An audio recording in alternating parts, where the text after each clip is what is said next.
Today, I'm working on my first designer dragon.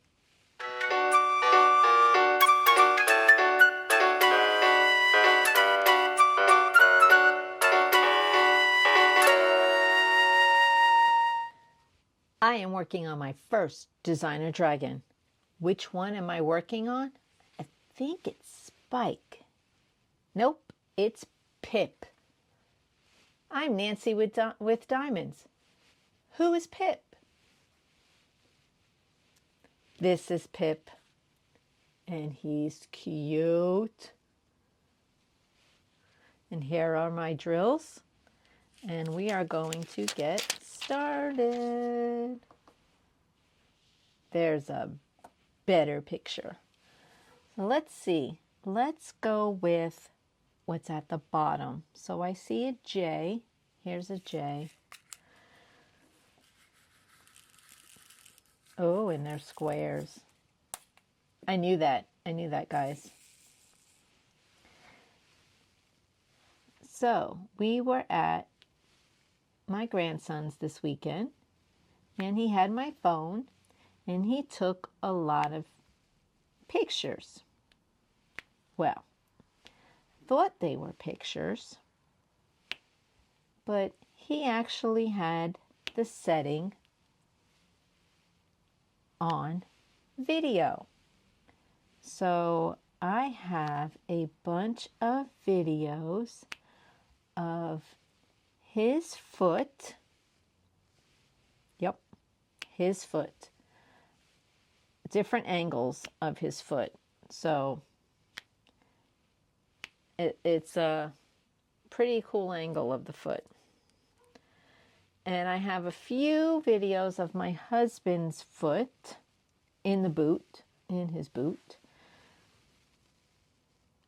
I have a few videos of the back of his sister's head, Lucy. A few videos like that. We have a few. Now, granted, these videos are like, the longest video he took was like 6 seconds. Most of them he thought were pictures. They're only like 0 or 1 second long. There's a few of the TV of the football game we were watching. Of course, it was the Eagles game. Of course, that goes without saying, right, guys? So we have a few videos of that. A few videos of my hair. So I haven't gone in and deleted any yet because I'm going to keep a few of each. Kids love cameras, and he just had so much fun with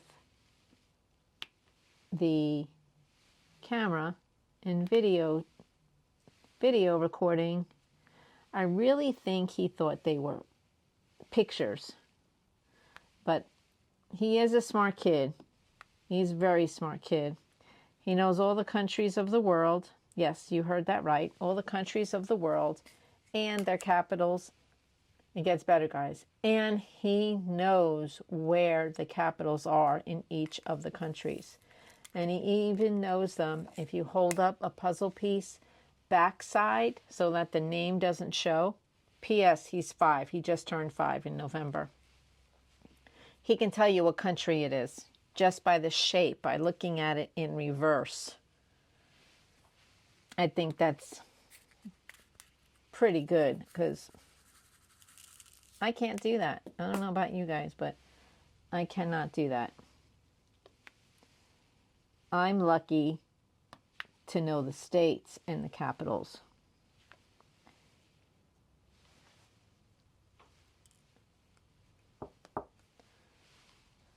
So he's a pretty smart cookie.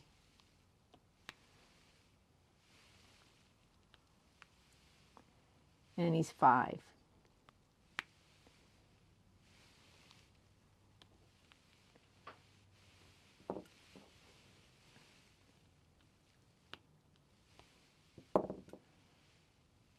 I'm thinking I may have to switch to wax because this putty is like sticking everything.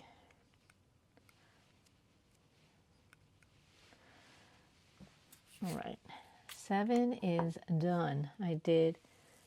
Got 2 of them done already, guys. I got J and 7, and now we're gonna do A.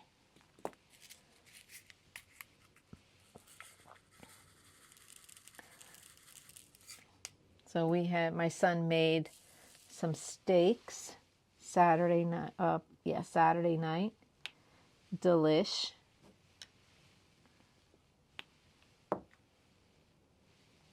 It was very good. And his wife made some garlic mashed potatoes. I'm diabetic, and man, I wanted to eat all of her mashed potatoes. They're so good. I did eat a good portion. Hey, it was good. And the sugars didn't skyrocket,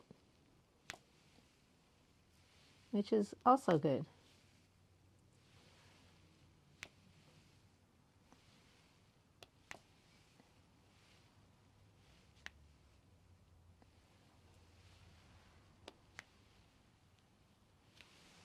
And my sister's birthday was yesterday, the 5th.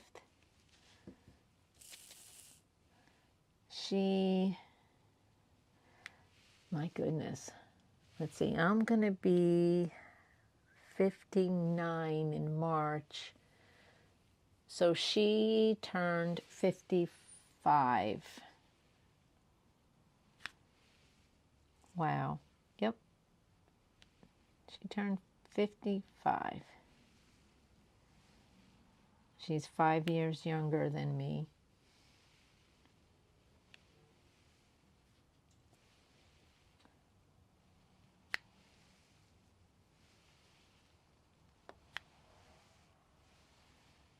So that was nice to see her getting older. She's trying to catch up to me is what she's doing. Unfortunately, the way time works, I don't think she'll catch up to me.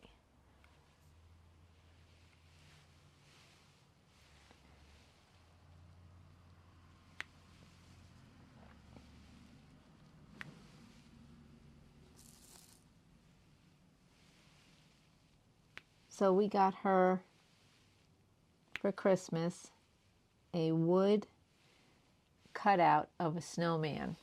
You know, one of those snowmen that Hobby Lobby sells. It's a snowman and it says "Let it snow." They have a bunch of different things. They have one of the Grinch and they had a Santa.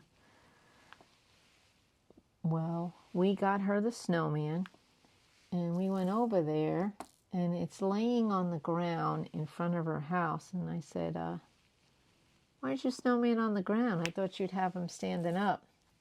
She said, no, somebody has stolen my yard lights.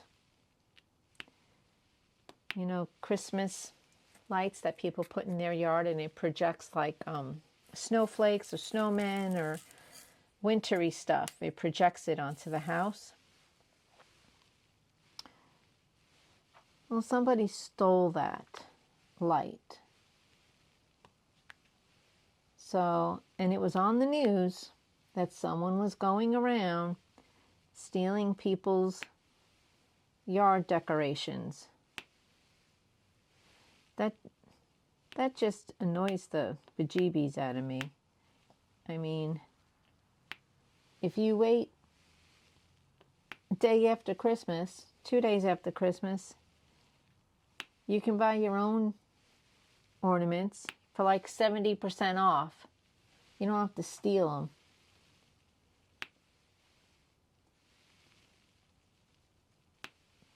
It just makes me mad. Stealing from someone.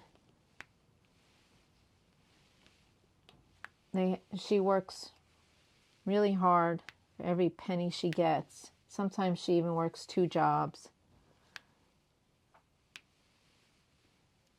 And people go and steal stuff from her.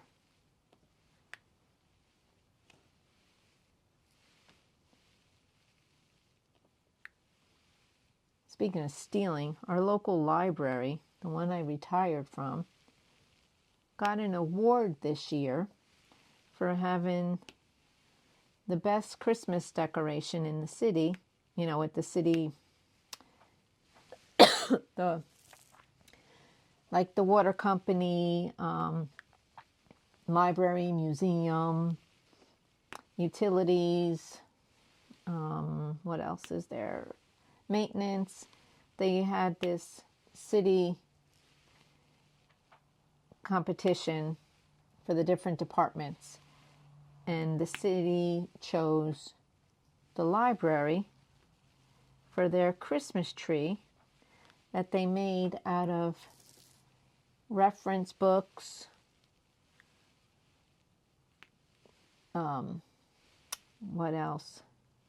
Donations, discards, just stuff they were not going to be able to utilize. So they made a Christmas tree out of the books and decorated it, you know, with lights, garland, and they took first prize for the city. Now, the library's never, 17 years I was there, well, they only did, I'd say they did it the last 5 years I worked there. And we never won it before. This was the first time. And I was very happy to see that. Well, the day before they closed for Christmas holiday, they posted a video, because there's cameras in the library, of somebody undecorating the tree in the lobby of the library. And he took the garland off, and it looked like one string of lights, so he didn't really take them off. He just kind of moved them. There was a book on there that he wanted. And I say a he because it was a man. And he took the decorations, you know, pulled them down. Didn't completely take them off the tree.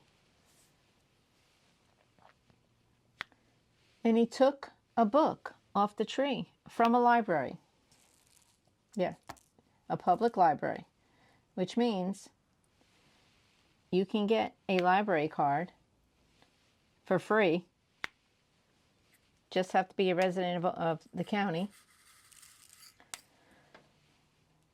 And the library even has a free rack. You don't even need a library card. You can just walk in and pull a book off of the free rack. So some of these books on this tree were going to go on the free rack when it was done. And all they ask is for a small donation. It can even be a nickel. Nobody watches the donations. So this guy takes the decorations, you know, moves them out of the way, takes a book or 2, I can't make out how many he took, and leaves. I'm like, why are you stealing? You know, if he would have just walked up to the front desk and said, hey, when you guys take down this tree, can you give me such and such book, please? I'd like to have it. They probably would have been like, Sure, not a problem. What's the name of the book? And let me have your phone number. No, he doesn't do it that way. So we have all shared this video on our social media, hoping to find this guy, because the library is a nonprofit, and he stole from a nonprofit. He just stole, period. It doesn't even matter. It's a nonprofit. Like, somebody stole from my sister. She's not a nonprofit, although she could be, because she doesn't really make any money.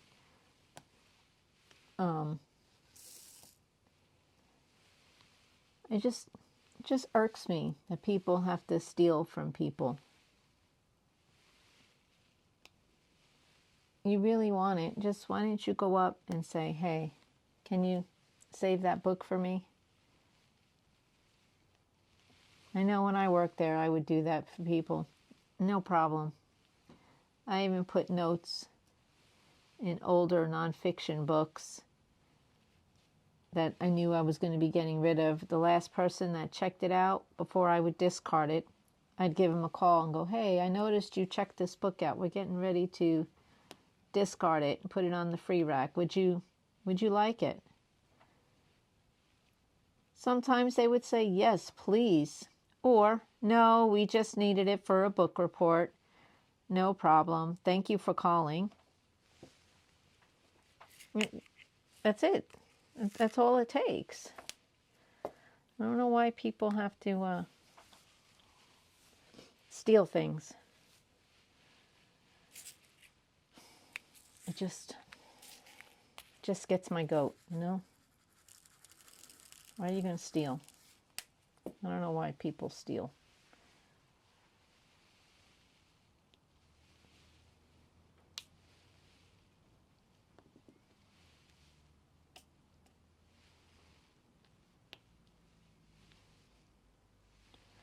We also had somebody come into the library, pick out a few books, go to the front desk to check them out, and she says, we don't charge fines anymore, but we did probably for about 9-10 years that I was there. And then we went to fine free, like pretty much the rest of the country. We decided it's not worth it. We'll just charge people when they lose the books. Well, when we did charge fees, it was 10 cents a day. 10 cents a day if they were late. Well, and then we would charge you full price. Well, the price we paid for the book. Not what it would cost us to replace it, but the price we paid for the book. So she put her items up there, brought her name up, and it said she owed such and such amount for a book because it was long overdue, so we just charged her for the book. And she says, no, I returned that book and that book. And we said, well, if you find it on the shelf, we will waive your fee. Well, she goes back to the shelf, and lo and behold, it is sitting on the to-be-shelved cart. Not on the shelf, on the to-be-shelved, meaning it had missed the person who checked it in and then another person in the kids' department. But it wound up on the to-be-shelved cart. So we go back and give her the benefit of the doubt. we waived the fees. About 2-3 months later, she comes back in and my assistant sees her take some books out of her backpack and puts them on the to-be-shelved cart. Proceeds to go look for more books. Finds a couple books. Goes up to the front desk to check out. Now, P.S. this took maybe half hour, 40 minutes. She had a list of books she needed for her kids because she has 4 kids. My assistant calls up front, and we know the lady because she's in there frequently. So, but we've been having a problem with her saying she's returned stuff and we've constantly missed it. So we decided to watch her for a few. Well, she goes up front to check out the books, and there was one book in there that says she still has out and it's a month overdue. And again, she's like, no, I paid for it. I mean, I returned it. And she goes, let me go see if it's on your shelf, because last time it was on your shelf. You guys are missing things. So she goes, walk into the kids department, goes right to the to-be-shelved cart, pulls the book, goes back to the front desk, and proceeds to show the librarian there. Here's the book. It was on your cart. Again, you guys missed it. And so she confronted her. She says, ma'am, that cart was emptied this morning. There was only 3 books on that cart, and we saw you add this one. She says, well, that's where you put them to return them, right? We said, no, ma'am. You have to drop them. And we showed her where to drop them. She goes, oh, I thought you were supposed to put them back in the department where you got them from. And the librarian at the desk says, no, we will do that. We will check them in, and then we give them to the proper department. And then they put them away. Oh. P.S. She knew, because she always dropped off the other 15 books she checks out. She knew where to put them. And again, we waived the fees. And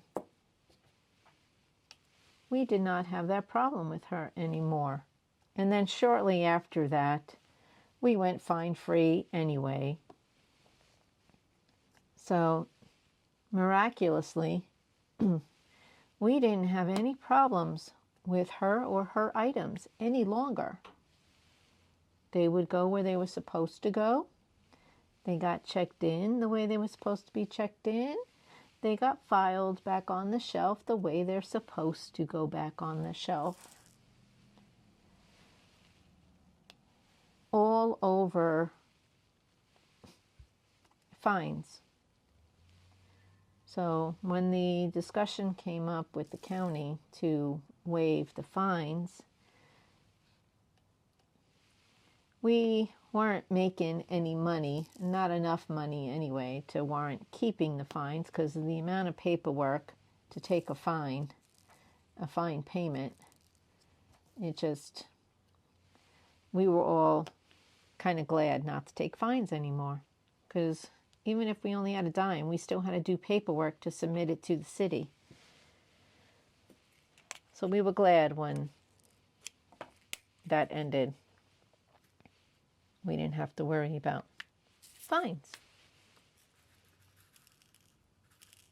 Okay. doing his eyes.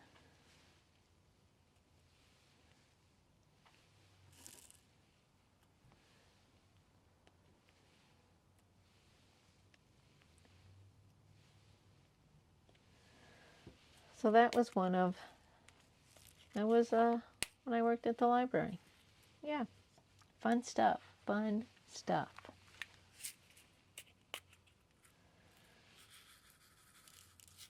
Weird things we found in the book drop.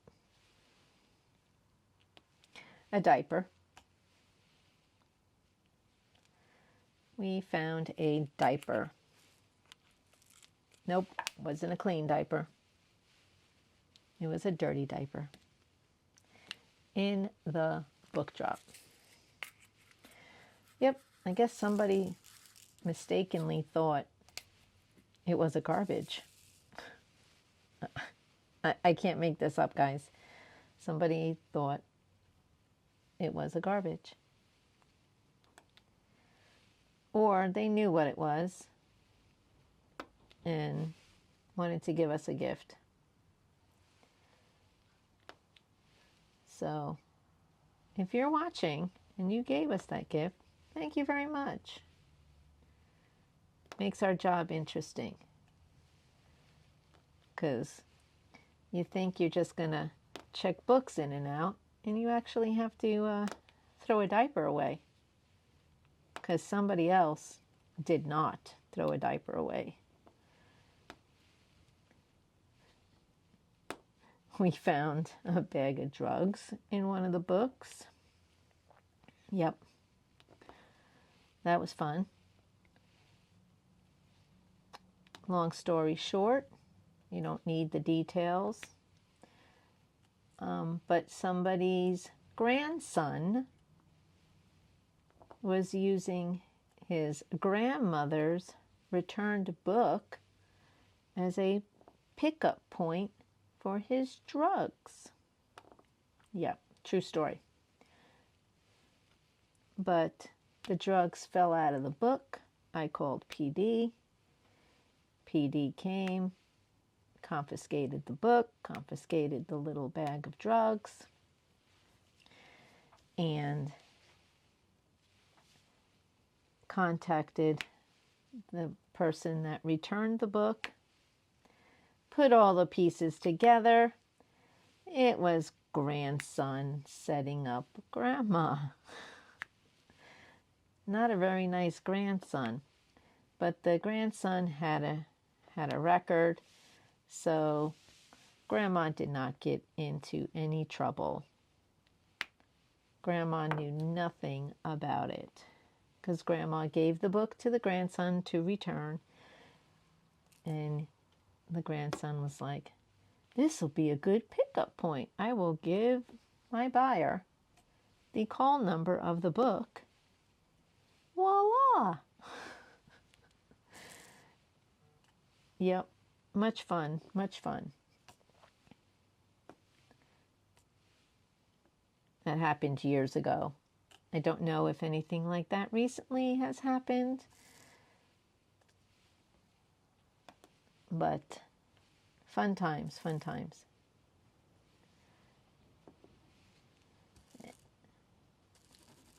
What else?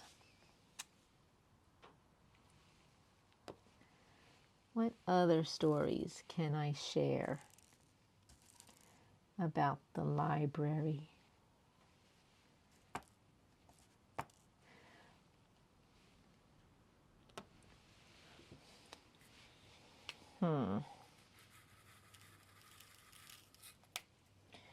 We once had a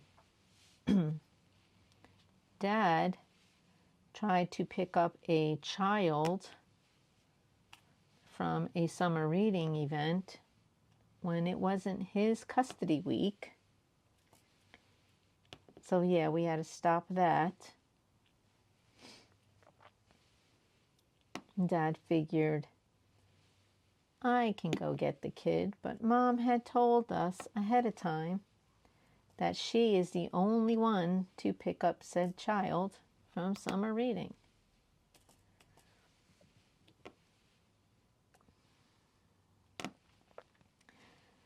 So we had the heads up. We already knew that something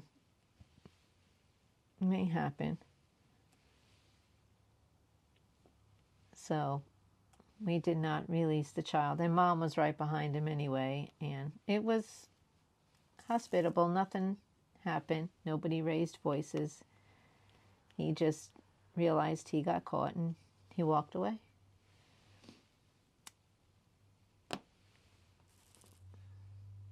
Yeah, that's just one of the things we have to look out for when kids get dropped off for story times, is to make sure the right person picks up the child. You definitely don't want the wrong person picking up a child, because some events they can leave. The parents don't have to stay with the kid. They can go get coffee or whatever.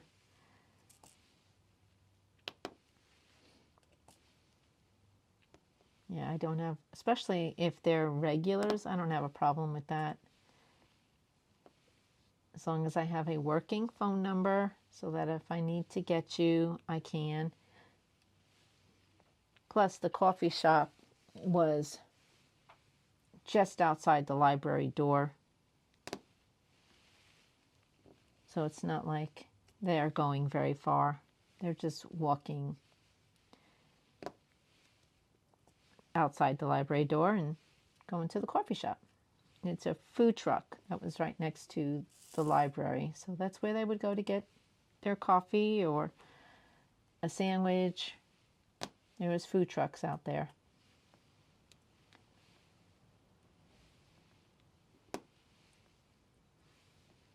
This little dragon's coming out cute.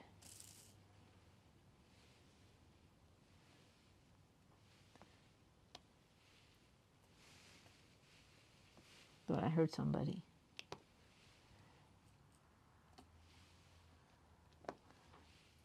I did. My dog is right there. Don't know what Mr. Milo wants.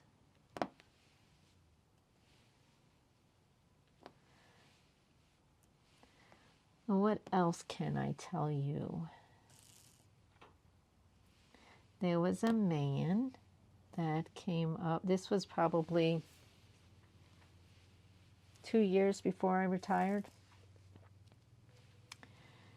There was a man that came up to the children's desk and pointed his waistline at us and asked my assistant to help him with his belt. Excuse me? He said, "Can you help me with this belt, please? I was given this belt at the shelter and I don't know how to work it. Can you just help me with my belt?" And she said, "No, there is a restroom right there. You are free to go into that restroom and figure it out, but I am not touching your belt." And he asked her again, "Isn't this the library? Can't you help me with my belt?" And she says, "No." So he looks at me in my office and I come out and I says, "Can I help you?" He says, "Yes, I need help with my belt. Can't you help me with my belt? They gave me this belt at the shelter and I don't know how to work it. Just help me with the belt." And I said, "Sir, there's a restroom right there. You're welcome to use the restroom and try to figure it out, but I'm not touching anywhere near your belt." And he says, "I need help with my belt. You can't help me with my belt?" I said, "No, I can get you a book on belts. Maybe you can find instructions in there." And he got mad and he walks away. So we call the front desk to give them a heads up that he's on the way down to them. And I go in my office and I call the boss. I was like, "There is a man out here who's needing help with his belt. And he's going to different people for help." So she comes out and catches him at a public computer. Now there's another patron there. just a regular patron minding their own business, trying to get some work done on the computer. And he asks this person, can you help me with my belt? I don't know how to work this belt. I need you to help me with my belt. And he sticks his groin in her face. And the boss is like, sir, you need to leave. He goes, can you help me with my belt? And she's like, no, I cannot. So before she came out, she had somebody in the back room call 911. And the police came, and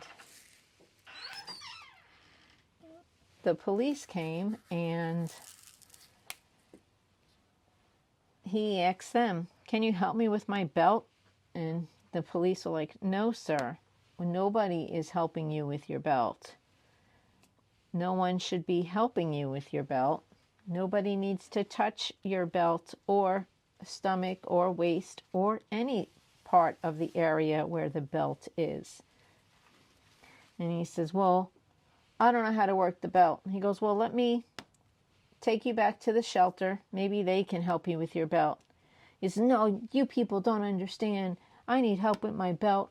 And so he starts yelling at the cop. So the cop's like, all right, let's go for a walk. And he escorts him out the building, and don't know really what happened after that, but we did see him get in the police car. So I don't know if he drove the guy to another location and, you know, like you would with a squirrel or something, and drop him off a few miles down the road and have him start again. But, yeah. So, tip, if you need help with a belt, go in a restroom and try to figure it out. I am not going to touch anywhere that your belt may be touching.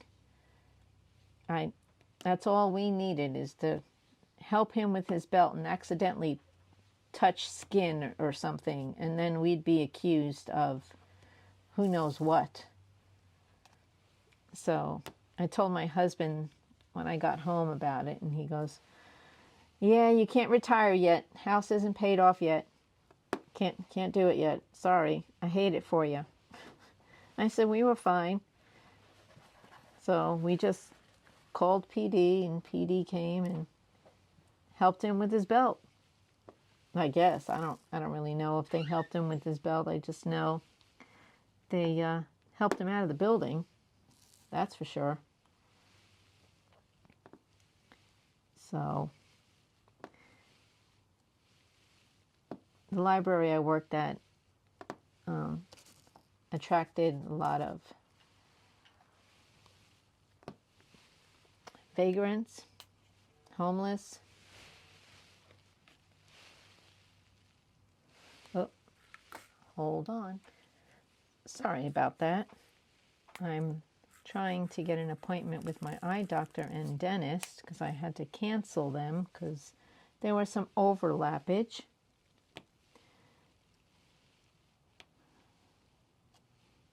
So I don't remember what we were talking about. I know it was library. Oh, we do have some vagrants or homeless that visit the library or frequent the library a lot. So we have to keep an extra eye out. Most of them are fine. They don't bother anybody. But we do have the occasional one or two that will ask people for money, follow them in the parking lot, and then at their car, ask them for money. That kind of stuff we don't like. It's illegal in the state of Florida to ask people for money unless you have a business license and you are selling something. These people are not selling anything, and they don't have a business license. So they shouldn't be bothering people, especially moms with kids. We have a lot of people that come back in and say, can someone walk me to my car? There's a man out there following me. because he wants money and I don't have any money to give him. And we're like, no, don't give him any money. That'll make this a good spot for them to keep doing that in if people give him money.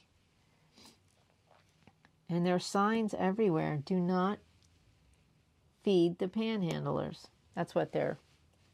No panhandling. Don't give them money. And then when you give them food, they get mad because they don't want the food. They want money. Well, sorry, if I'm going to help you, I'm going to give you a plate of food. But they really don't want that plate of food. The true homeless people that are in a bad situation will take the food, but they're not the ones that are on the street asking you for money. At least not in my experience. We've had a guy tell my husband, what am I going to do with this? He says, eat it. Duh. He was like, you don't have any money? I was like, no, I do not. Not for you.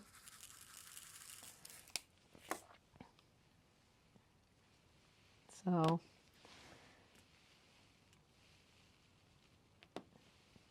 you have to be careful out there. And when I worked there, I did not mind at all if a mom came in and said, can you walk me to the car? Me and my kids? Not at all. Because if you have more than one adult with you, usually they don't bother you. And they don't. Because you're going to tell them, no, I don't have any money for you. Having a group of adults is a deterrent for them. It's just a sad situation for all. And then I had somebody tell me, I told them, I said, well, the city has housing based on income. You get on the list and you get on the list for a house. And he's like, why do I want to do that?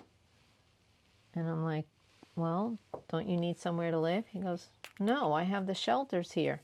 They feed me, they clothe me, I get showers, I get free entertainment, I get free books, free movies. Why do I want to pay? And I get 3 square meals a day. Why do I want to pay for a place when the city provides everything I need?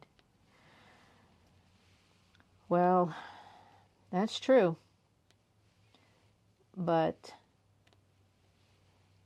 you can't choose what you want to eat.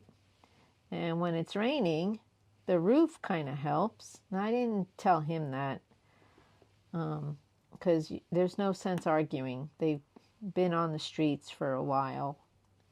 And they're probably making good money, holding up their signs. And they get their free showers, like he says. So it's not like they're dirty looking.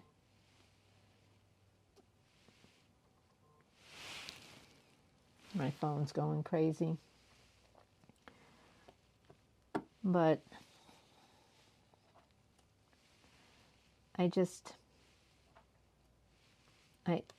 if you don't want to better yourself, I'm not going to help you maintain your vagrant status. I don't think that's fair to everybody else who's working for a living, paying taxes. And if we stop to get you a meal and give it to you and then you just throw it away,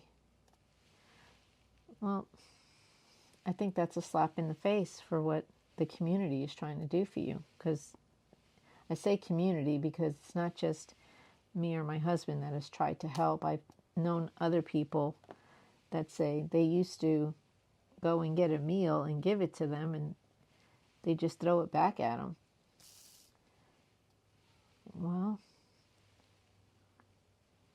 I can't help you. I can give you a hot meal. Thought maybe you'd want that. They don't want a place to stay either.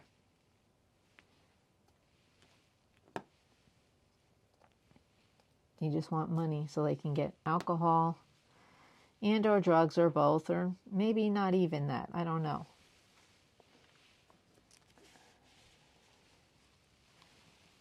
But it's not a pretty situation for them. I just wish they would help themselves, as the city does have resources. My niece utilized them. She got on the list and it took her 3 months, but she got a place. And right now, at that time, they had the list was manageable and they were trying to get people to sign up. And they didn't want to sign up. They didn't want the place, a roof over their head. Especially when it's cold or there's a hurricane. Well, granted, we do have shelters that open up during hurricanes. So yeah, they're taken care of during bad weather. The temperature falls below 40. The shelters open up here.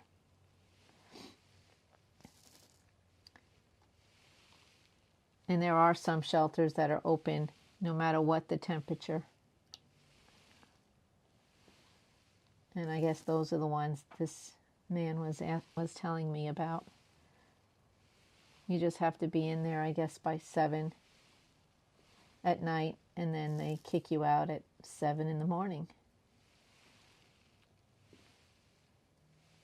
And then they go to work.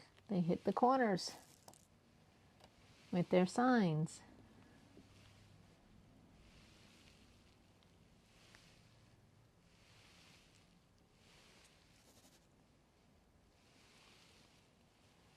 So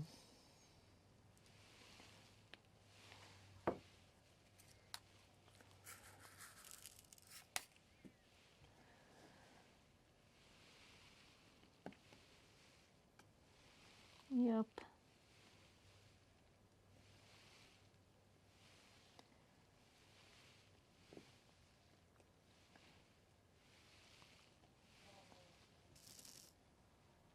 I just wish they would find their own place.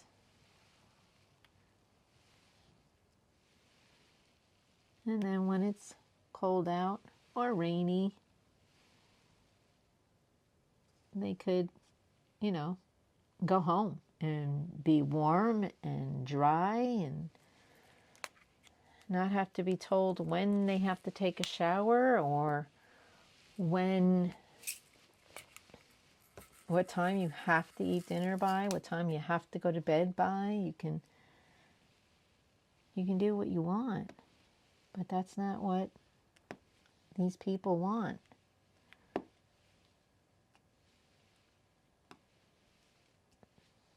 And we've seen, working in the library, I've seen the same people for years. They just don't want help. There's no reason to get help when you live in the city where they take care of you. 3 squares, shower, new clothes every day.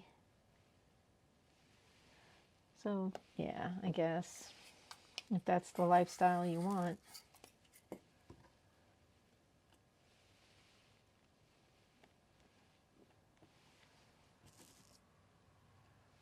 I don't understand why you want to continue that. I mean, sometimes bad things happen to good people.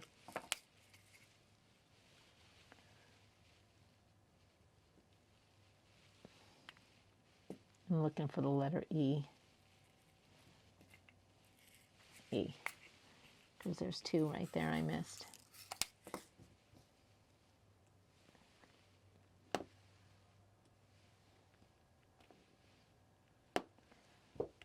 I like that popping sound. Pop, pop.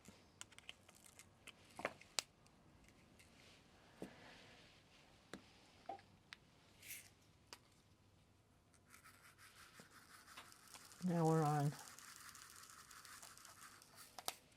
3.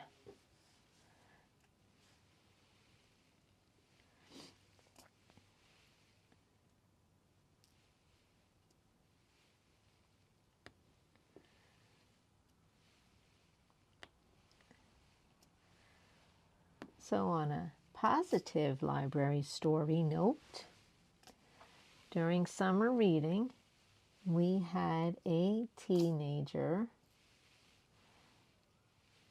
that was, my reading program was for ages 7 to 12. 12-year-olds did not really want to participate. Why? Because they're 12-year-olds. But they were forced to by their parents. Their parents wanted them to do something with the summer. They didn't want them just to sit home, do nothing, so they enrolled them in my summer reading program. Granted, I only had, in any summer reading, maybe 3 tops of 12-year-olds. And that's a lot. So sometimes, there was always at least one. So this one particular year, I had this girl who didn't want to go to summer reading. Her parents, it was her aunt and uncle, made her go. And she told me that she wanted to mostly help out. Now, she was only 12, so she couldn't technically be a volunteer. But she told me when her aunt and uncle left that this was their idea. And so she was just sitting there. She didn't really want to be there. Well, there was another little girl. You were supposed to be age 7 because they had to know how to read. We did not have enough help for summer reading to sit with each child and make sure they read all the instructions and read the books at home. I mean, it's summer reading. They would have to do some kind of reading. So this one little girl, Mom said she was 7. She was average height. But everything, see, I gave them all their paperwork on the first day, and they had to read it and sign it. I went over highlights, but I gave them a few minutes of their own time to read it and sign at the end. Well, this one little girl was not reading. And I said, are you going to read your contract? She says, I can't read. I said, you can't read? She says, no. I said, okay. Well, you're going to have to sign here. And the 12-year-old says, I can help her. I said, okay, perfect. So the teenager, the 12-year-old, goes over and helps her.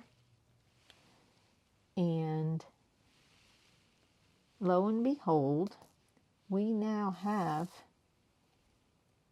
a big sister to this little girl that is in the summer reading, who's 7, can't read.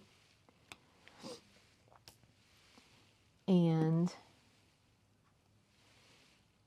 she's helping her. And every day for summer reading, the two of them would pair up, and the 12-year-old would assist the younger girl and helped her through everything. I tell you, because at the end of summer reading, that little girl, the 7-year-old, was reading simple words on her own. I guess now they call them sight words. And the 12-year-old did not miss a day of summer reading. She showed up every day to help her little friend, and they became buddies. And if it wasn't for that reluctant 12-year-old on showing up to summer reading because her aunt and uncle made her come, I might have lost a reader, the 7-year-old, because I didn't have time to sit and read with her. But the 12-year-old did. So she helped her in a friendship.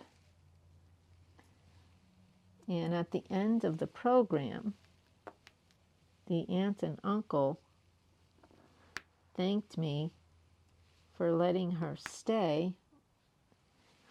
And I said, oh no, she wanted to be there. She was a big help for me. And I explained.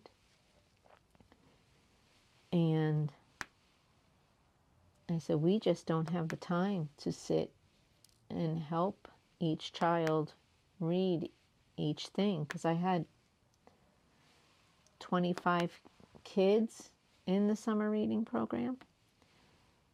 So I couldn't sit and read with each one. So this 12-year-old became what we call a reading buddy to other kids that struggled with reading. Every summer we started a reading buddy program where the teens would pair up with a reader, a struggling reader, and help them with their reading.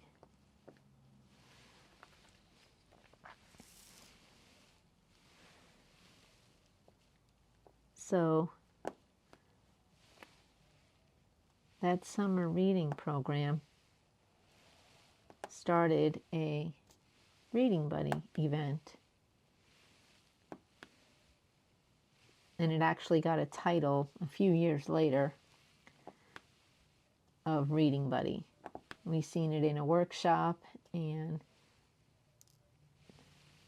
we kept it. We paired up a teenager with a struggling reader, and they got to spend an hour playing game. We broke up the hour, 20 minutes. They played games, got to know each other, eat a snack, and then they spent the rest of the hour reading, reading, taking a break, eating a snack, but the games were done. So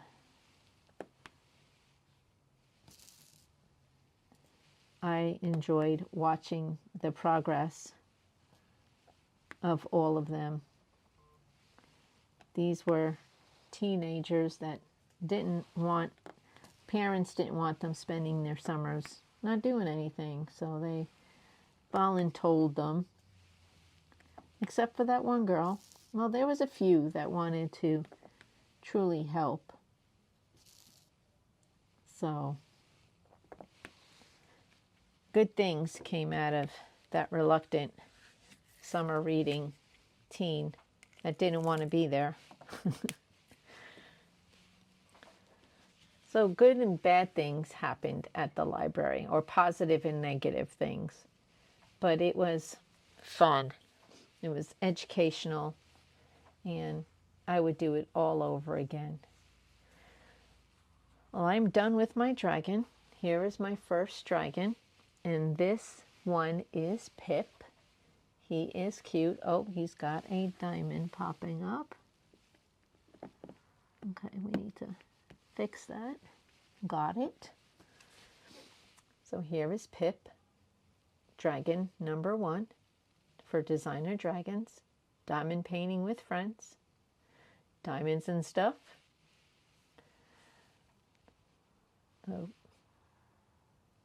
there it is. Thank you for watching. Remember, be kind to everyone. Have a wonderful day, and I will see you on the next one. Bye.